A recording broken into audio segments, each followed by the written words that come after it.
Assalamualaikum warahmatullahi wabarakatuh. Halo sahabat sehat. Kali ini bersama saya Kuri Anissa senang sekali bisa menyapa Anda kembali tentunya di podcast RSUD MA. Tema kali ini merupakan tema yang sangat relate dengan para perempuan nih, yaitu keputihan. Nah, dengan tema hari ini bukan hanya saya saja nih yang akan membahasnya, tentunya kita sudah mengundang ahlinya, seorang dokter spesialis kulit kelamin RSUD Dr. Haji Muhammad Anwar. Sudah hadir Dr. Susanti Rosmala Dewi, SPDV. Langsung saja kita sapa. Halo, selamat pagi dokter. Selamat pagi Mbak. Gimana kabarnya dok? Alhamdulillah sehat. Wih, alhamdulillah. Dok, hari ini kan temanya yang sangat relate dengan para perempuan ya dok ya, keputihan gitu ya dok. Jadi kita harus ulas terlebih dahulu nih keputihan itu sendiri. Nah, keputihan itu sendiri tuh seperti apa sih dok? Jadi kalau keputihan itu kita kan banyak ya nih ya sebutannya. Jadi bisa lekore, bisa flor algus gitu ya. Kalau dari bahasa medisnya itu kan lekore. Leko itu artinya putih, re itu artinya cairan. Jadi kalau keputihan itu adalah segala sesuatu cairan ya utamanya yang keluar dari lubang vagina kita kecuali darah. Jadinya segala sesuatu yang cair aja itu udah kita sebut keputihan. Nah, itu berarti cairan ya dok ya yang keluar dari vagina. Nah, itu prosesnya bagaimana dok? Di dalam tubuh kita itu sampai keluar cairan itu seperti apa dok? Nah, kalau itu jadi kita harus tahu dulu poinnya ya. Keputihan itu ada dua Mbak. Jadi keputihan itu apakah dia normal gitu ya yang kita sebut fisiologis ataupun dia itu abnormal atau patologis gitu. Jadi memang keputihan itu ada dua. Nah, kalau misalnya kapan sih dok kita itu harus aware gitu ya, kapan itu dia itu bahaya atau tidak gitu ya. Intinya kalau misalnya nih si keputihan itu dia itu satu tidak ada gejala misalnya dia keluar aja tanpa rasa sakit, gatal atau perih, kita aman. Kedua, dia juga tidak berwarna. Misalnya kalau cairannya jernih gitu ya atau misalnya putih kental gitu, misalnya sih nggak apa-apa. Dan yang terakhir dari baunya. Misalnya dia tidak amis, tidak bau busuk gitu ya kita ya udah nggak apa-apa gitu. Nah, kalau itu biasanya memang pada saat kita mau menstruasi biasanya ya itu wajar. Oh gitu, berarti semua wanita di dunia ini pasti pernah mengalami keputihan begitu ya dok? Pastilah. Oh, berarti ada yang normal dan ada yang tidak normal. Nah, ini sekarang yang tidak normal itu gimana dok? Ciri-cirinya? Kalau yang tidak normal itu kita tahu nih kebanyakan itu memang dari suatu infeksi ya gitu ya. Jadi infeksi bakteri bisa, infeksi jamur bisa, maupun infeksi protozoa atau trichomonas bisa.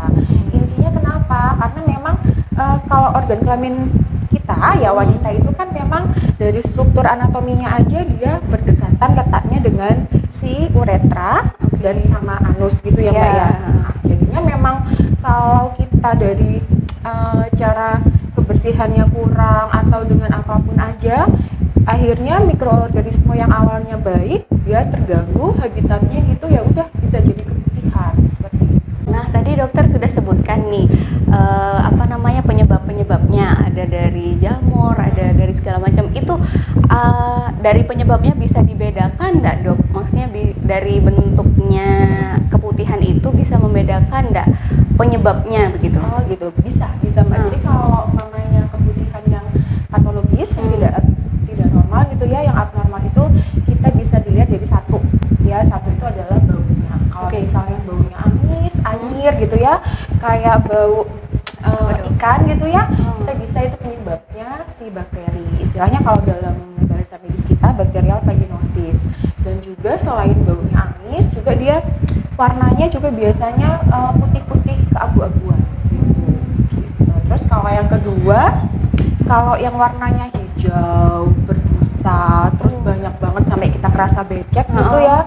Kemudian tapi dia nggak bau gitu tuh, itu biasanya itu trichomonas gitu. Biasanya di pagi hari di celana dalam kita itu kadang itu sampai banyak, terus berbusa. Itu biasanya kita bisa diagnosis dengan trichomoniasis. Trichomonas itu jenisnya apa dok? Bakteri atau protozoa? Oh, protozoa. Dan yang terakhir yang paling sering gitu ya jamur gitu ya, namanya Candida vulvovaginitis. Kenapa? Soalnya kalau kita sering pakai celana ketat ketat gitu ya. Kita sering pakai douching feminine hygiene gitu, mengubah keasaman pH di vagina kita. Akhirnya yang awalnya dia tuh bakteri yang ngelindungin ya jadi tergeser gitu, jadi dia jadi rusak habitatnya. Akhirnya jamur gampang masuk karena kita organnya ke dalam ya, bukan keluar kayak laki gitu mah ya. Akhirnya gampang masuk ke dalam uretra gitu. Akhirnya ya udah jadi keputihan. Berarti itu apa namanya, produk-produk untuk pembersih kewanitaan juga harus kita lihat ya dok ya, apakah pH-nya cocok dengan bisnis kita gitu ya dok. Kalau mamanya misal dok ada katanya pembalut yang ada pewanginya atau yang ada sensasi coolnya gitu dok, itu isis dingin gitu ya. Nah itu tuh bisa berefek nggak dok untuk keputihan itu dok? Bisa sih. Jadi memang Gusti Allah itu memberikan keasaman. pH vagina kita memang asam. Jadi di daerah sana organ intim kita memang asam gitu ya Mbak ya. Nah kalau misalnya nih kita manipulasi tuh misalnya dengan kita pakai pembalut yang ada isis-isisnya, ada sensasi coolingnya, itu kan kita nggak tahu dia mengandung bahan-bahan yang bisa mengandung alergi atau iritan. Satu, dia mengubah pH di sana yang asam menjadi basah. Akhirnya ya dari kita flora normalnya gitu ya berubah habitatnya. Akhirnya bukannya kita malah ngerasain enaknya gitu, malah akhirnya oke nih awalnya untuk ngurangin kita nyeri perut saat menstruasi itu kita dingin, tapi setelah itu karena engap dan kita nggak tahu mengandung bahan-bahan alergi apa, bisa malah tambah iritasi, tambah gatel lah, tambah bisa ketimpa jamur. Kayak padahal niatnya biar nyaman begitu ya dok ya, malah jadi berefek ya dok. Nah untuk yang normal nih dok, katanya semua wanita di dunia ini itu pasti mengalami keputihan gitu. Nah biasanya mulai seorang perempuan itu mengalami keputihan itu dari umur berapa dok? Apakah waktu menstruasi atau dari bayi pun ada yang keputihan gitu? Jadi kalau memang keputihan normal itu, jadi kita saat bayi baru lahir pun itu sudah ada keputihan yang normal. Kenapa? Karena saat bayi lahir gitu ya masih ada sisa hormon estrogen dari seorang ibu yang akhirnya akan keluar si keputihan itu. Jadi normal, biasanya kurang lebih 10 hari dari bayi itu lahir. Kemudian yang kedua juga ada masa kita mau menstruasi gitu ya, karena ada masa dia proliferasi mau keluar sel-sel endometriumnya itu, jadi memang hormon progesteron dan estrogen meningkat. Nah itu juga bisa akhirnya makanya bikin cairan lendir kita lebih encer dan lebih banyak. Kemudian saat kita masa subur, ovulasi, sama lah intinya hormon itu berpengaruh progesteron dan estrogen. Kemudian keputihan saat kita rangsangan seksual gitu ya, karena memang kita di sana ada kelenjar sebasea, jadi misalnya kita mau bersenggama gitu pasti memang lebih aktif kelenjar sebumnya itu keluar, akhirnya pelumasnya itu akhirnya licin. Jadi ya kalau seperti itu normal. Kalau keputihan normal nih dok, kira-kira bisa dicegah nggak dok? Kalau karena itu mekanismenya memang fisiologis, memang dia itu memang normal, jadi ya nggak bisa dicegah karena memang itu memang siklusnya. Karena di saat kita mau menstruasi hormon yang meningkat, ya udah itu keluar secara alamiah aja. Yang penting kita harus aware-nya kalau saat kok warnanya jadi berubah ya, kok rada amis ya, ataupun aku ngerasa gatel kalau habis cebok pipis tuh kok gak enak gitu, ya berarti kita harus aware, jangan si keputihannya itu memang tidak normal. Kadang-kadang juga ada yang rasa panas gitu ya dok ya? Iya, biasanya tuh kalau jamur, karena penyebabnya jamur, karena kan gatel banget ya, jadi kita nggak sengaja gitu, kita manipulasi, kita garuk, ya bener namanya gatel mah kita garuk ya, akhirnya besoknya saat kita cebok gitu, ya wes perih karena habis garukan. Nah kalau mamanya misal nih dok, kita putihan lama gitu, itu kapan kita mulai harus kita periksakan gitu dok? Ya intinya satu, keluhannya tadi ya, kalau dari baunya berubah, warnanya berubah, kemudian ada keluhan berubah, ya kita harus aware. Kenapa? Karena organ kewanitaan kita kan memang di dalam ya mbak strukturnya ya. Jadi kalau misalnya kita tidak aware dan kita tidak langsung berobat gitu ya, apalagi kita coba-coba nih gitu kan, itu nanti infeksinya bisa ke atas nih, ke saluran reproduksi kita, bisa ke jalan lahir akhir kita ke uterus, dan akhirnya nanti malah menyebabkan infeksi radang panggul, kemudian nanti buntut-buntutnya bisa infertilitas gitu. Jadinya memang saran saya sih kalau misalnya ada gejala, oh kok saya Yang sudah keputihan mulai ya, normal gitu ya dok ya, iya, yang penting kita langsung aja periksa, soalnya kalau enggak ya gimana ya, kita kan misalnya kalau seorang ibu gitu ya, misalnya suami atau gini, kalau misalnya kita sama-sama kita pas kena keputihan kan bisa menularkan juga, jadi bisa juga ya dok? fenomen, iyalah bisa. Oke. Terus kalau mamanya ini kita periksanya kemana nih dok biasanya? Biasanya ke dokter spesialis kulit dan kelamin, karena memang kalau keputihan cairan itu yang keluar bisa di dokter kulit, tapi juga terkadang pada ibu-ibu hamil itu kan memang muncul keputihannya itu secara fisiologis ya, secara normal. Biasanya karena sekalian periksa ANC gitu ya ke dokter spesialis kandungan, biasanya dokter kandungan juga akan memberikan terapi. Biasanya dokter spesialis kandungan juga bisa mengobatinya. Oke. Kalau mamanya sahabat sehat ada keluhan keputihan, bisa langsung nih ke puskesmas atau ke Rumah Sakit RSUD Dr. Haji Muhammad Anwar di Poli Kulit Kelamin. Ya. Tiap hari ya dok ya? Iya, tiap hari kita buka. Oke, nanti sahabat sehat bisa bertemu sama dokter cantiknya. Oke, terus dok, ini katanya ya, orang keputihan itu bisa merupakan tanda-tanda dari penyakit yang ganas gitu ya dok ya? Apa benar dok?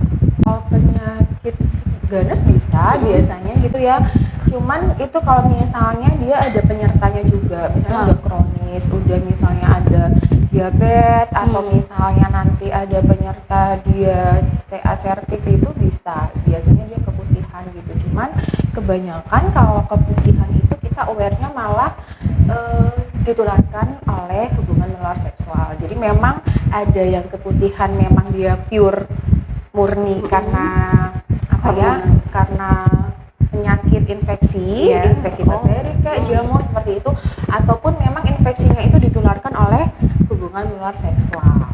Terus kalau mamanya keputihan gitu dok, itu tuh ada penyebabnya enggak dok? Katanya kalau mamanya orang dulu tuh makan timun banyak menyebabkan banyak keputihan gitu dok. Enggak sih, nggak ada hubungannya. Intinya kalau penyebabnya itu memang jamur gitu ya, bakteri atau infeksi, biasanya yang kita harus edukasikan ke pasien itu tidak hanya dari makanan aja gitu. Makanan tuh hanya mitos ya, jadi yang harus kita perhatikan ya kayak kebersihan diri, cara menjaga organ kewanitaan kita gitu. Jadi kalau misalnya kita salah aja, misalnya nih kita sering cuci cebok nih pakai sabun gitu kan, atau pakai douching gitu, kayak mineral hygiene itu kan bikin mengubah pH keasaman kita gitu ya. Akhirnya ya udah kita sering aja ya wes, kadang-kadang karena bakteri yang baiknya itu mati gitu ya, kegeser sama infeksi, ya akhirnya jadi keputihan.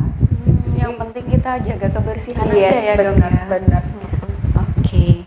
Untuk keputihan yang normal nih dok, biasanya berapa lama dok untuk yang kalau kejadiannya? keputihan normal tuh kan biasanya kalau kita mau menstruasi gitu ya, atau kita masa subur mah ya udah misalnya beberapa hari gitu. Cairannya itu juga nggak terlalu banyak mbak, jadi cuma sedikit, terus dia kadang jernih, encer gitu, dan kadang putih total. Paling hanya beberapa 2-3 hari gitu. Setelah itu selesai ya udah, asalkan dia misalnya tidak nangis, tidak apa gitu sih, sebenarnya nggak apa-apa. Kita nggak usah khawatir. Itu keputihan untuk wanita saja ya dok? Kalau mamanya laki-laki gimana dok? Kalau laki-laki itu keputihannya itu banyaknya karena jamur. Jadi istilahnya kalau laki-laki itu adalah balanitis gitu ya. Jadinya kalau cewek ini candidiasis vulvovagina gitu ya, kalau laki-laki itu namanya balanitis. Misalnya ya itu dia biasanya kayak kayak sariawan gitu di apanya ya, di prepusium di penisnya gitu ya. Terus ada luka paling, begitu ya? Terus yang paling dikeluhkan mah biasanya dia gatal gitu. Jadi kayak ada sariawan kecil, terus dia gatal, kadang pun ada sisipnya dikit aja, kadang ada bercaknya dikit aja. Itu keluar cairan juga ya dok ya berarti? Iya, tapi biasanya kalau balanitis gitu ya, ya cuma dia keluhannya ya gatal dan perih aja. Kalau laki-laki itu yang banyak bukan keputihan ya, keluar cairan di tubuh gitu, biasanya karena penyakit kelamin. jajan kayak suka apa ya udah kencing nanah aja. Berarti kalau yang laki-laki itu ada apa itu namanya dok tadi dok? Balanitis itu bisa menularkan ke perempuan juga nggak dok? Bisa lah, bisa kan soalnya kan namanya jamur ya, kita kontak kemudian kita kalau misalnya kita berhubungan itu kan pasti ada mikrotrauma ya, gesekan, friksi terus-terusan gitu, misalnya yang laki atau yang perempuan terkena pasti nanti bisa menularkan gitu. Makanya kita pasti mengedukasi pasien nih, kita harus abstinensi ya, maksudnya puasa tidak berhubungan. Soalnya kalau nggak gitu apa ya, pingpong, habisnya yang cewek sembuh, yang cowok nggak diobatin, nulari lagi. Kalau mamanya sudah ada sesuatu yang berbeda nih, yang aneh, langsung aja periksakan begitu ya dok ya. Nah, kalau mamanya pemeriksaan itu dok, itu diapakan dok pemeriksaannya itu dok? Maksudnya diapakan? Kalau mamanya ada keputihan gitu ya, prosedur pemeriksaannya itu seperti apa begitu dok? Gini, kalau misalnya kita kan lihat dari usianya, kalau misalnya usia reproduktif dan dia sudah menikah, gitu ya, pasti kita lihat pemeriksaan genitalia ya, jadi kita buka gitu kan. Nah terus kita juga dilihat pakai spekulum atau cocok bebek, dilihat di dalamnya, karena biasanya kalau infeksi flor albus atau keputihan misalnya kayak trichomoniasis gitu ya mbak ya, itu infeksinya bisa sampai ke dalam, jadi ke leher rahim gitu, ke cervixnya, ke porsionnya itu biasanya kita lihat itu dia ada bintik-bintik kayak strawberry appearance gitu. Jadi memang sampai ke sananya dia ada infeksinya gitu. Terus kita biasanya idealnya memang kita swab. Jadi kita periksa nih cairannya gitu di bawah, yang ada di dalam di bawah objek gelas gitu, diambil dari dinding vaginanya, dari porsionnya gitu, dari vulvanya gitu, kita lihat gitu ya, biasanya apakah ini penyebabnya jamur, apakah ini penyebabnya bakteri ataupun parasit. Cuman memang karena kita di sini pendekatan sindrom itu bisa, maksudnya dari gejala-gejalanya misalnya itu kita bisa mendiagnosis, jadinya ya kita langsung memberikan obat. Cuman emang idealnya memang kita harus lihat Pak, kecuali dia masih nona ya. Kalau nona gitu kita lihat tapi tidak lega artis, kita tidak bisa membuka pakai spekulum itu enggak. Jadi memang dilihat dari luarnya aja gitu. Nanti untuk terapinya itu seperti apa dok? Terapinya ya sesuai dengan penyebabnya ya. Misalnya kalau kita curiga kandida ya memang kita dikasih obat anti jamur gitu. Cuman memang yang terpenting kita juga harus edukasi. Soalnya kalau nggak kita edukasi gimana cara menjaga dan merawatnya, habis obatnya ya balik lagi lah. Nanti pas periksanya aku sudah periksa ke dokter spesialis kok ya nggak sembuh-sembuh ya kan. Ternyata dilala karena dia suka pakai panty liner, dia suka pakai celana ketat gitu loh mbak. Jadi ya udah akhirnya sembuh bentar, dia relapse kambuh lagi. Mau diobati sampai kapan pun kalau perubahan ininya perilakunya enggak berubah ya tetap ya dok ya. Oke, terakhir nih dok, mungkin ada tips nih bagi sahabat sehat di rumah yang saat ini sedang mengalami keputihan begitu dok, yang normal itu seperti apa dok tipsnya? Ya jadi yang pertama kita harus aware ya, kita yang namanya keputihan yang abnormal itu satu, dia itu warnanya pasti akan berubah gitu ya. Jadi kalau warnanya hijau, putih kayak keju gitu ya, ataupun keabuan, kita harus aware. Kedua, dari baunya, kalau misalnya baunya itu sudah berubah gitu ya, kok amis ya, kita cebok itu kok anyir, itu harus kita periksa gitu. Dan yang ketiga, ada keluhan nih, kok saya habis kencing gitu kok perih, terus malam-malam kok gatel gitu ya, berarti kita harus aware gitu. Kemudian untuk tipsnya juga kita harus benar-benar menjaga organ keintiman kita ya. Misalnya satu, kita harus sering berganti pakaian dalam gitu ya. Celananya itu harus bahan yang katun, jangan bahan yang nilon gitu. Karena kenapa? Karena kalau nilon dan terlalu ketat ya, jadinya di daerah kewanitaan kita itu adalah lembab. Jadi lembab, hangat, jadinya bakterinya tambah enak nih, kok ini kok anget ya, kok basah ya, jemek gitu ya. Akhirnya ya udah bakterinya akan beranak pinak istilahnya gitu ya. Kemudian yang kedua, kita tidak boleh menggunakan vaginal douching. Kalau saya sih lebih baik cara untuk membasuh organ keintiman kita itu dengan mencucinya dengan air yang mengalir aja, nggak usah pakai air sirih kayak bla bla bla bla gitu, nggak usah gitu ya. Dan itu arahnya dari depan belakang. Nah, itu Gitu. kadang-kadang kita yang salah Iya, ya dok ya.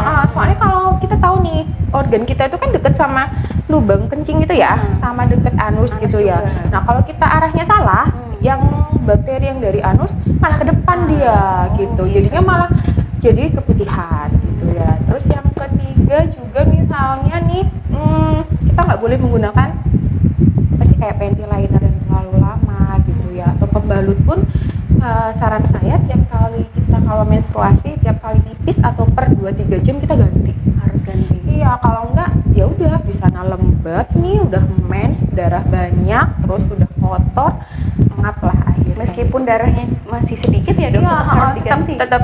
Terus kalau saran saya sih panty liner nggak usah ya mbak. Maksudnya kita kalau suka sehari-hari misalnya nih pakai panty liner Iya. gitu ya, jangan gitu. Boleh sih maksimal 2 jam saja kita ganti. Misalnya perjalanan jauh gitu ya, Iya. 2 jam kita ganti.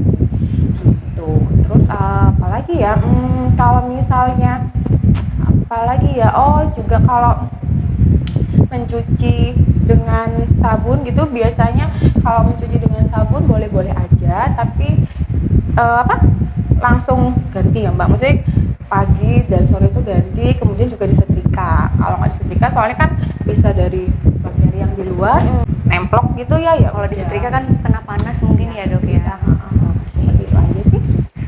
Oke, terima kasih Dokter Santi atas tips-tipsnya. Ya, sahabat sehat, itu tadi perbincangan kita seputar keputihan.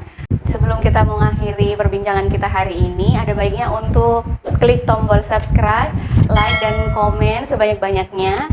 Dan jangan lupa Anda bisa mengikuti kami di Instagram di RSUMA7 atau di Facebook kami di RSU Dr. Haji Muhammad Anwar Sumeneb.